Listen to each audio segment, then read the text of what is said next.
Let's talk about the talk. We've all heard about the birds and the bees. Some parents will hold it off until they believe it is relevant to their child's life. The problem is, with social media having an increasing effect on our lives every minute, sexual and mature content is reaching adolescents significantly earlier than you might expect. Hi, I'm Mika, and this is Virtually Mature, a mini-series that explores the effects of social media on the maturity of adolescents. In today's episode, we will be answering the question, to what extent does social media affect the awareness of the responsibilities and actions of adolescents regarding sex? Adolescents, who are for the most part well versed in technology and social media, often go to certain websites or apps to learn about or engage in sexual acts. Access to the internet means access to online pornography. And with almost 90% of adolescents having access to a computer and around 95% having a smartphone, the chances that they can find their way onto a pornography site are not at all slim. In addition to online pornography, adolescents often use social media both to consume sexual content and participate in sexual activities. While there is a difference between non-interactive pornographic websites and social media sites or apps, the conclusions drawn from studies on online pornography can help us determine the impact social media has on maturity. Social media sites spread information about online pornography, and the videos on those sites are often present on social media platforms as well. According to Gail Dines, who wrote an article for the Boston Globe in 2019 titled, "What Kids Aren't Telling Parents About Porn on Social Media," popular apps such as Instagram and Snapchat are home to pornographic content. Dines describes how porn is often hidden behind hashtags and emojis that appear innocuous but are used as secret code to tag and search for particular types of porn. Searching these emojis quickly causes sexual images to appear that are linked to pornographic sites. Once someone can navigate social media to find porn or sexual content reaches them on social media, the use of online pornography among these social media users, many of which are adolescents, increases.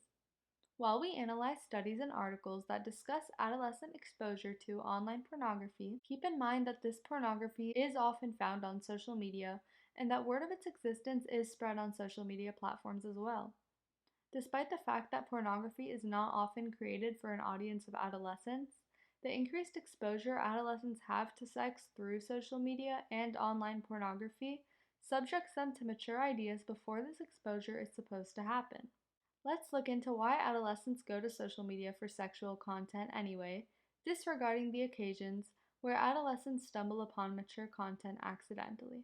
Adolescents trust both the internet and social media platforms to learn about and engage in sexual and inappropriate behavior because specific features on these platforms cause the adolescents to perceive them as less risky and because it may be the only source they can access freely. Let's investigate the appeal of some popular social media platforms. Joris Van Outsiel's 2017 study titled Sexting: Adolescents' Perceptions of the Applications Used for, Motives for, and Consequences of Sexting studied what mediums adolescents use to participate in sexting, what motivates them to do so, and their perceived consequences. Social networking sites and apps such as Snapchat provide a platform where adolescents can freely engage in mature and sexual behaviors such as sexting, when people send each other intimate images. This is especially common when it is likely evidence of these behaviors will cease to exist after a bit of time. The study found that Snapchat was the most widely used as every focus group named it. Van Outsiel's study found that Snapchat was most frequently mentioned in the focus group conversations as a vehicle for sending self-made, sexually explicit photographs.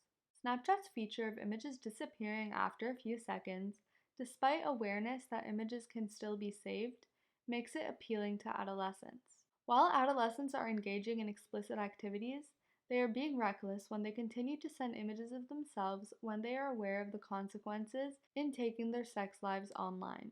So much that some adolescents might feel that engaging in sexting through smartphone applications might lead to fewer risks than other mediums, might underscore the need for practitioners to discuss with adolescents that technical measures to engage in safe sexting behavior might have their limits, and that even messages sent through safe sexting apps can be saved or restored. Adolescents view apps on smartphones as less risky than other mediums, which could be related to why they manage to expose themselves to pornography so early in their lives, like we learned earlier. Social media, while encouraging communication between users, feels a lot less personal than real conversation and, in consequence, makes sexual conversation or sexting less personal. While platforms such as Snapchat were not created with the intent of allowing and encouraging this behavior, the very nature of social media sites attracts them. Thus, we see that their engagement in sexual activities occurs because adolescents lack the judgment capabilities to correctly weigh out the risks. Adolescents use social media to explore sexual content because of its accessibility and anonymity. Maggie Jones's 2018 New York Times article titled "What Teenagers Are Learning from Online Porn" describes her conversation with high school students who took a pornography literacy class. She discovered that because of the times and rates at which adolescents view porn, it's not surprising then that some adolescents use porn as a how-to guide.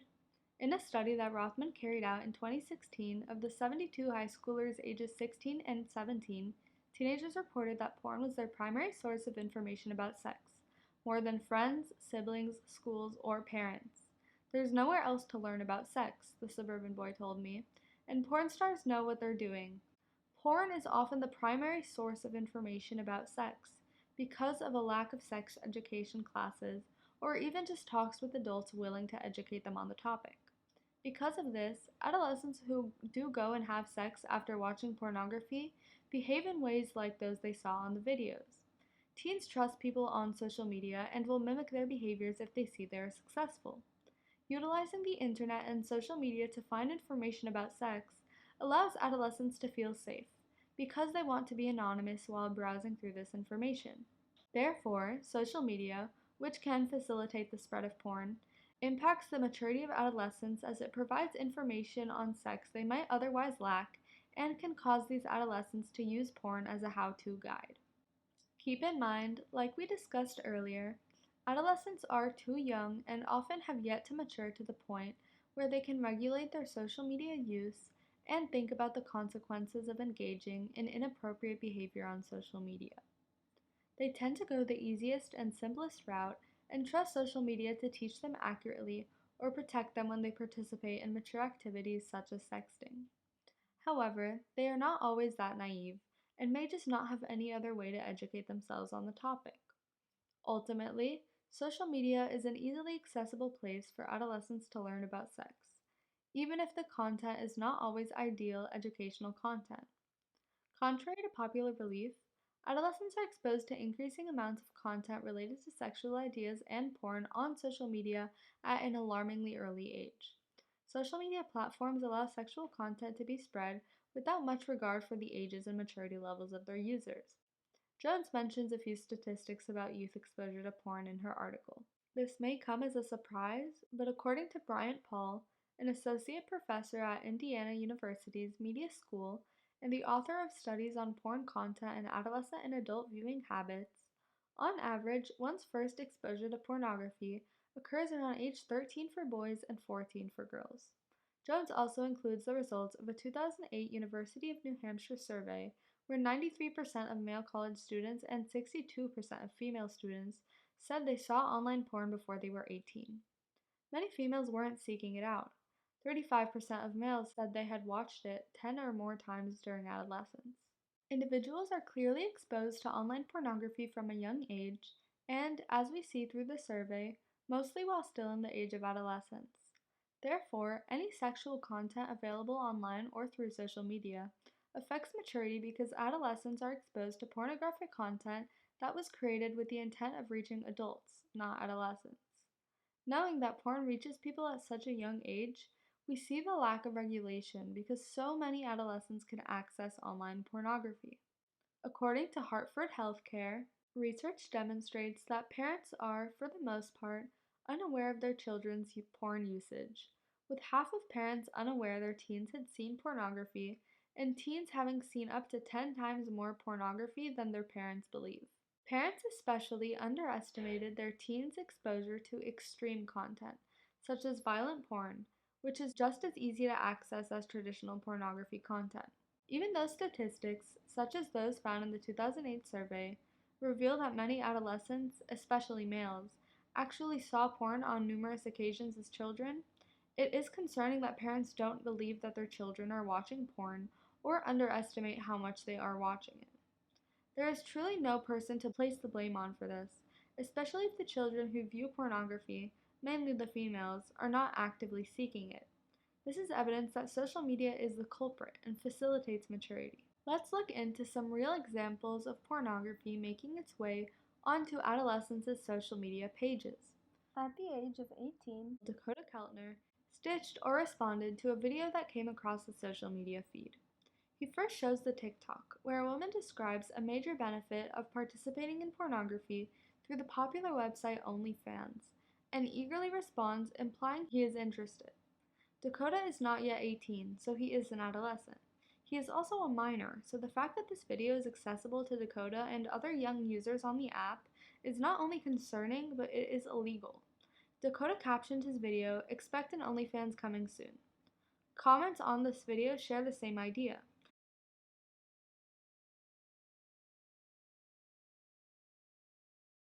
Next question is how much I make in a year. I've only been doing this for a month and I've made over $100,000.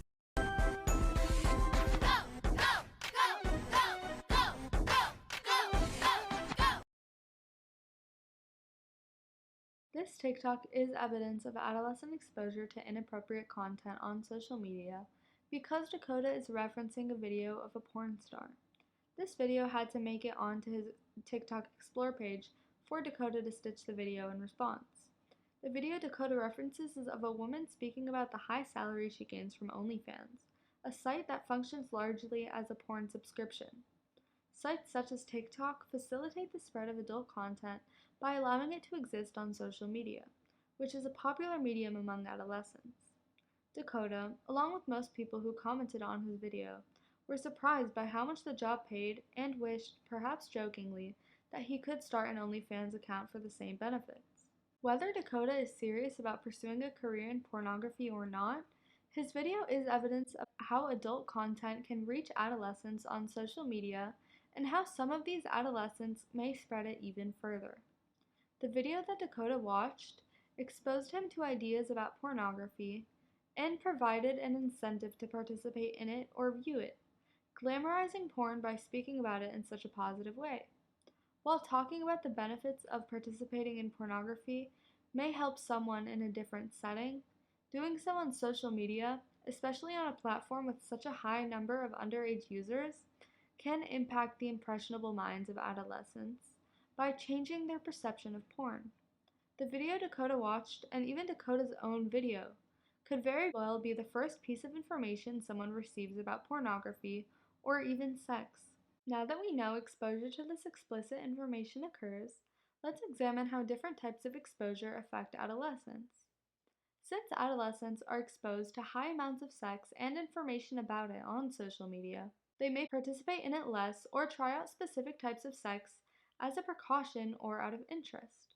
Online porn and sexual content on social media create expectations for adolescents to perform in a specific way, which greatly affects adolescents because this may either make them anxious in their own performance or influenced to perform in a similar manner. Adolescents affected by porn or social media to abstain from sex often do this because of a fear of the consequences related to sex. Looking again into Jones's article, we find some accounts of the experience adolescents have with social media and pornography. Here, Jones describes the opinions of two boys, Q and Drew. Watching porn also heightened Q's performance anxiety. "You are looking at an adult," he told me. "The guys are built and dominant and have a big penis, and they last a long time. If you don't do it like the guys in porn," Drew added, "you fear she's not going to like you." Both boys imply that early exposure, or really any exposure to porn, can cause insecurities as adolescents will doubt that they will be able to live up to the people they see in porn videos. Since these videos are not made for adolescents, the physical abilities of porn stars are very different than those of young boys, who are not expected to have begun engagement in such sexual activities. This may affect their maturity in a negative manner, because although they are exposed to porn, which is mature content, they may be discouraged from having sex soon due to a decreased self-esteem and performance anxiety. In addition to the anxiety caused by high expectations that pornography sets regarding sex, watching online pornography also influences adolescents' thoughts on consent. Jones includes more remarks from the boys. "I would just do it," said another boy in jeans and a sweatshirt. When I asked what he meant, he said anal sex. He assumed that girls like it, because the women in porn do. "I would never do something that looked that uncomfortable," Drew said, jumping back into the conversation. "I might say, 'I've seen this in porn, do you want to try it?'" Sex as shown in pornography is quite different than normal sex. However, since adolescents often do not get a lot of information about sex outside of what they see online, pornography often sets different types of expectations. If women filmed for pornography like it, and they almost always will because they are being paid to, then some adolescents who watch it may form the impression that the people that they will have intercourse with must like it as well. We do see mixed responses regarding consent among individuals who watched porn. This does not provide a solid conclusion on whether porn makes consent less popular. It can, however, be inferred that porn does not make consent more popular, and that it causes adolescents to want to participate in activities they see on social media. Social media portrays sex in a way that is making it more casual and less innocent.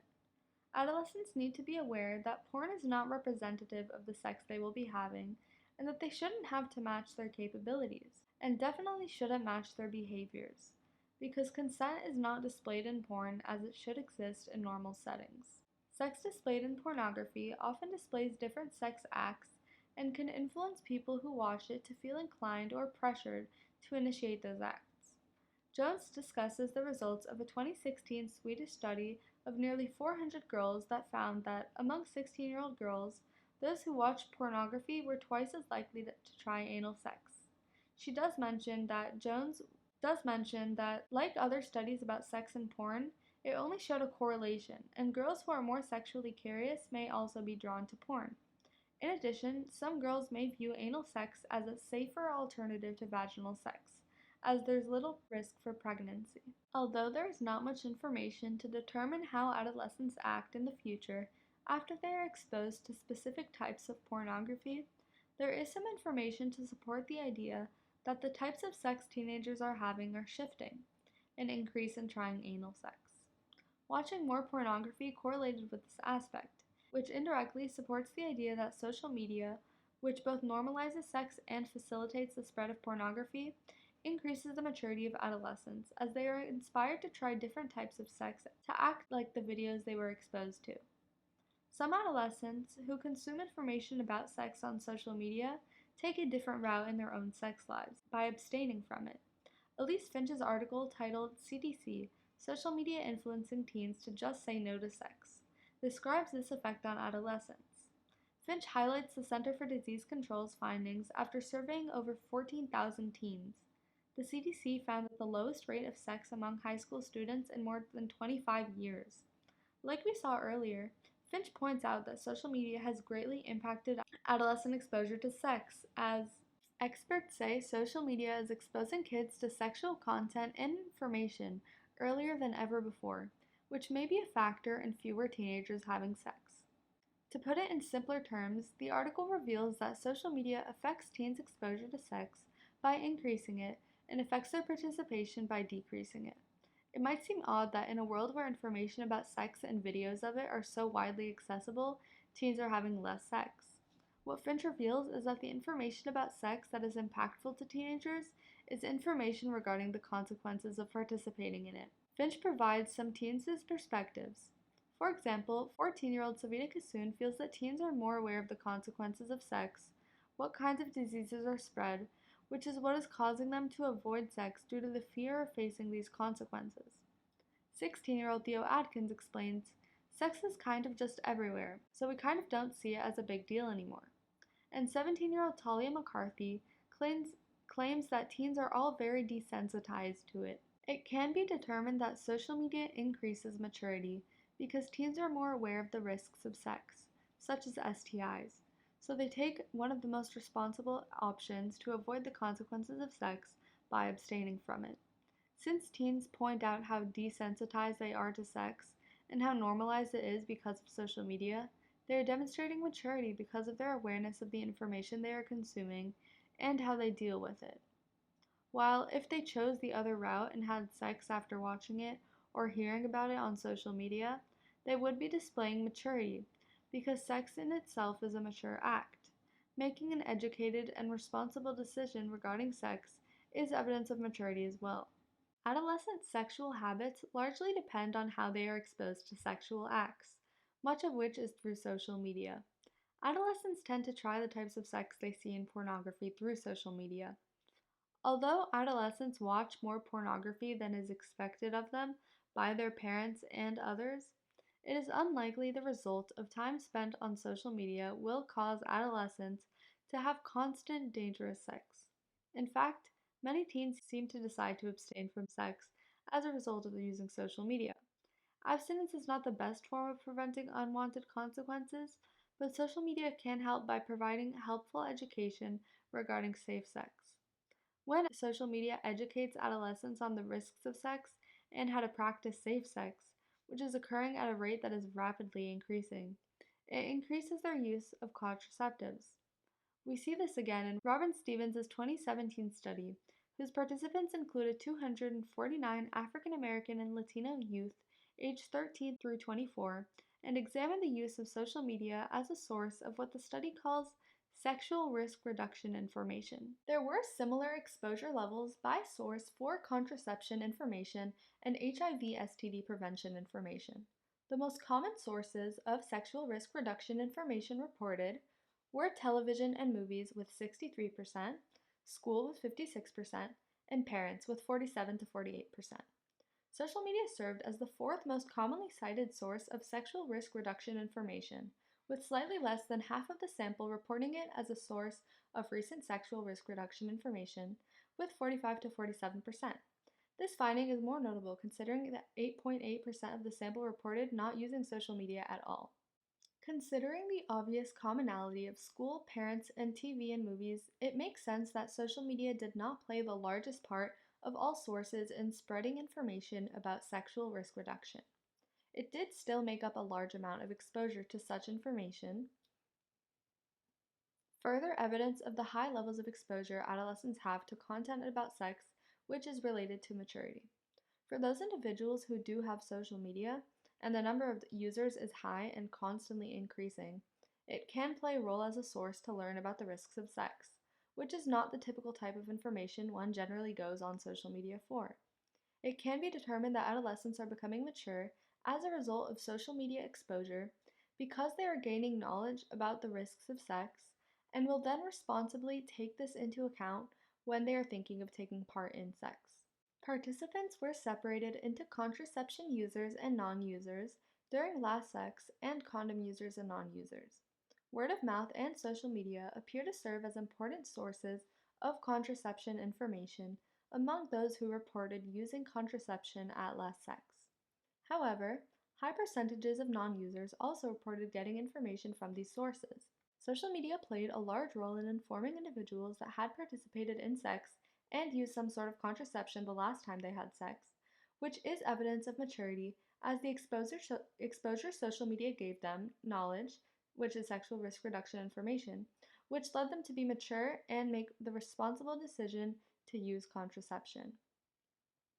This conclusion may not be all that viable. However, since many participants of the study who were exposed to information from these sources did not act upon that knowledge and opted out of using contraceptives, therefore not participating in safe sex.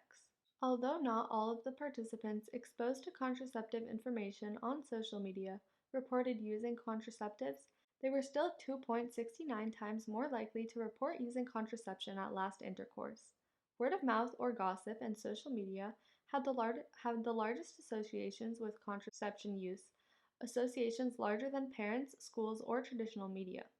This strengthens our point because there is clear evidence that supports it. Youth exposure to contraception information on social media results in the use of contraception by making it 2.69 times more likely.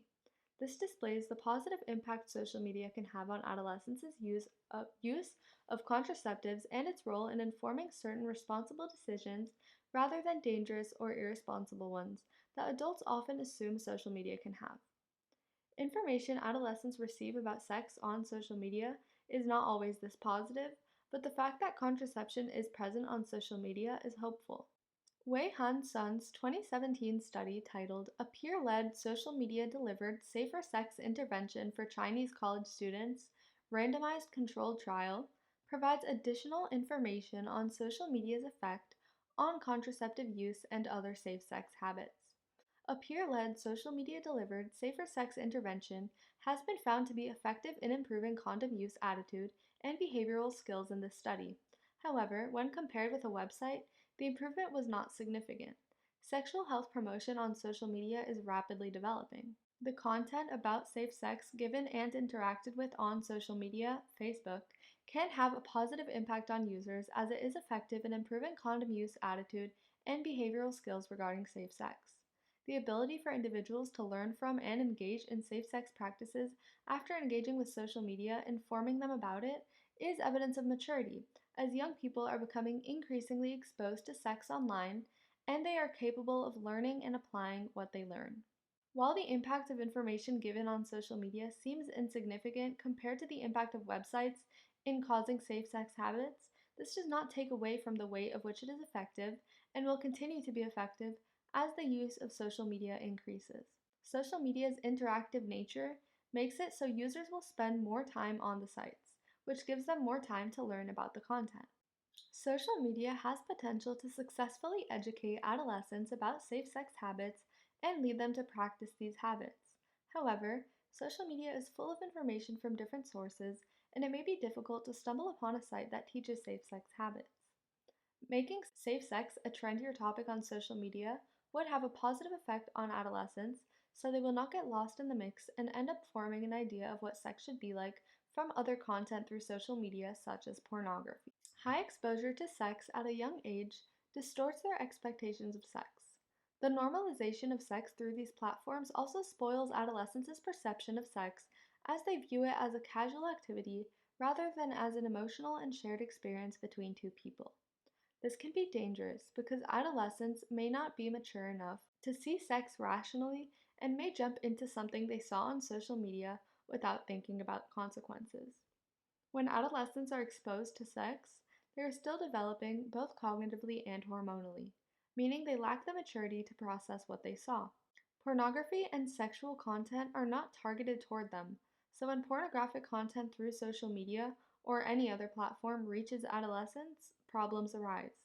When adolescents view porn, especially if this is happening separately and earlier than any discussion about sex with an adult, they do not get the full picture of what is happening. They do not understand that sex is meant to be pleasurable for both participants, and they certainly do not get the impression that sex has consequences.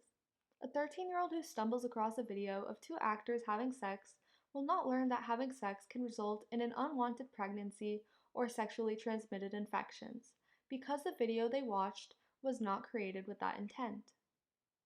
Social media can teach adolescents about precautions and consequences, as we saw earlier, but reaching sexual content on social media or elsewhere does not at all guarantee exposure to behavior about safe sex habits.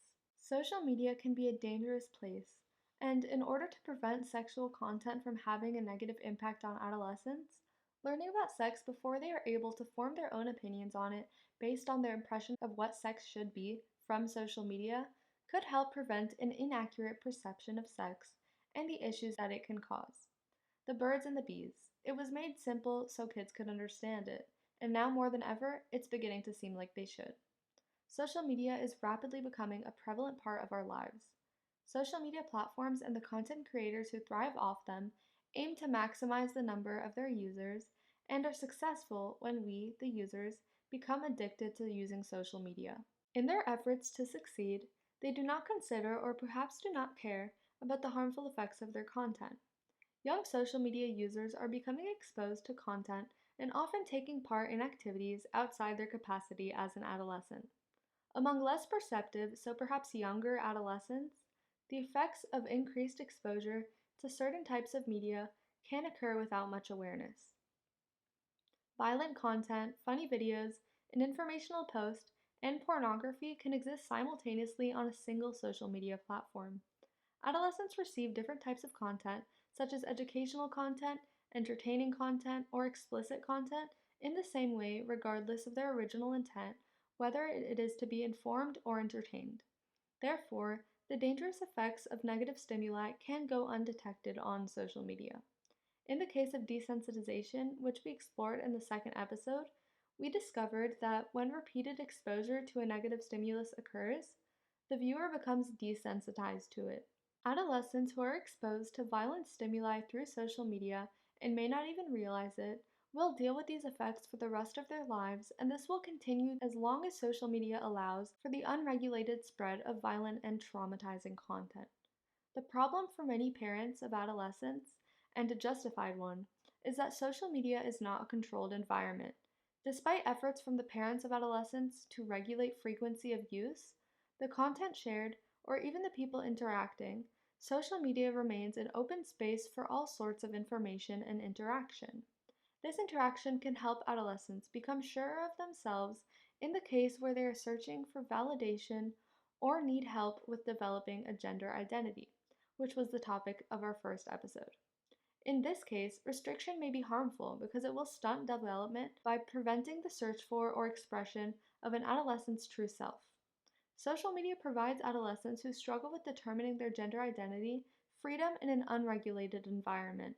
This lack of regulation, however, may be dangerous when adolescents who are close to yet have not yet reached the point in development where they should be exposed to and engaging in explicit activities begin to become involved in them, which we explored in this last episode. Worldliness, which we examined in the third episode, extends to all parts of this discussion because social media can misinform someone just as easily as it can educate someone and even discourage engagement in activism. As a teenager, I try to follow certain accounts to become more educated and involved in my community. Although I will continue to use social media and try to benefit from it as much as I can, I do get concerned sometimes when I start thinking about all the ways social media can inhibit worldliness by distracting me from my studies, which has happened more times than I can count, and by displaying misinformation. Adolescents tend to trust social media without questioning the validity of the information presented. At a time where so much information is available and we want to make use of it and become as educated as we can, the existence of misinformation is disappointing and prevents us from taking advantage of the content and networking social media grants us. Social media is so ubiquitous that minimizing the use of unrestricted communication to prevent an unwanted outcome, like exposure to explicit content, could potentially prevent a favorable outcome, such as the development of a gender identity. Exposure to so much information can make it difficult to differentiate between positive educational content, harmless entertaining content, and flat out harmful content. Social media etiquette and additional information on how to use it should be properly taught to minimize the dangers of improper social media use. However, we cannot place this entire burden on educators, just like we cannot place it on the platforms themselves nor the popular creators, because in the end, it comes down to an individual's choice to engage with social media.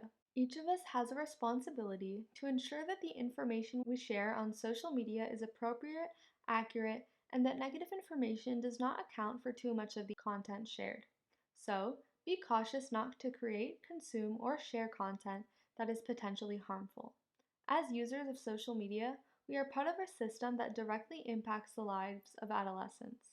We should each try to develop healthy relationships with social media, not just for ourselves, but for everyone else social media can reach. Oftentimes, people will retweet a post without reading the content first. Without harmful intentions, by doing this, someone could facilitate the spread of misinformation. Proper social media etiquette in this case would be reading through the entire post to determine whether the information is accurate and would be beneficial to share. Adolescents today are working to find their space in not just the world, but the world of social media. Thank you so much for watching. This is Mika Ben Amram, and this was Virtually Mature.